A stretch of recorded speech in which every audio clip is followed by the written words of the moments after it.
इस क्वेश्चन में हमसे पूछा है कि इनमें से कौन सी स्टेटमेंट जो है डिस्प्लेसमेंट के लिए ट्रू है।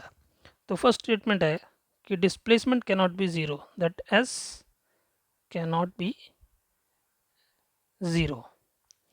तो देखिए पहले भी आप सब लोग जानते हैं कि डिस्प्लेसमेंट क्या होता है, the separation between the initial and final points. तो अगर कोई मोशन ए से स्टार्ट होती है, बी तक जाती है और वापस बी से मुड़ करके बॉडी वापस उसी सेम पॉइंट ए पर आ जाती है, तो क्या होता है, इनिशियल पॉइंट भी ए है और फाइनल पॉइंट भी ए है। तो उस कंडीशन में डिस्प्लेसमेंट क्या हो जाएगा, ज़ीरो। तो डिस्प्लेसमेंट ज़ीरो हो सकता है। तो स्टेटमेंट ए जो है this is false. Moreover इसमें एक एडिशनल चीज़ मैं आपको और बता दूं कि डिस्प्लेसमेंट नेगेटिव भी हो सकता है, it can be less than zero, it can be greater than zero और it can be equal to zero, because displacement is a vector quantity.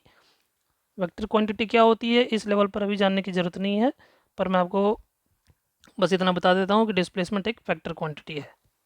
चलिए नेक्स्ट पार्ट है इसका, is its magnitude is greater than the distance travelled by the object. तो ये statement भी false है।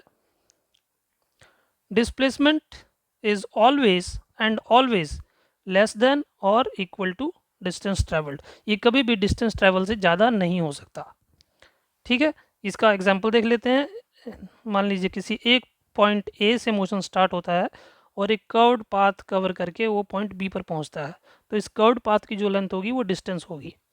Now अगर मैं इस इनिशियल पॉइंट और फाइनल पॉइंट को एक स्ट्रेट पाथ से कनेक्ट कर दूं, तो स्ट्रेट पाथ की जो लेंथ होगी वो होगी मेरी डिस्प्लेसमेंट। तो ये स्ट्रेट पाथ को मैं बोलूँगा एस, कर्व्ड पाथ को बोलूँगा डिस्टेंस। तो S is always less then, क्योंकि ये एस क्या है, डी से कम है, तो S is always less then D.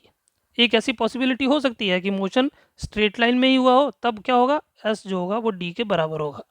तो S is always less than equal to D, it can not be greater than D, that's why statement B is also false.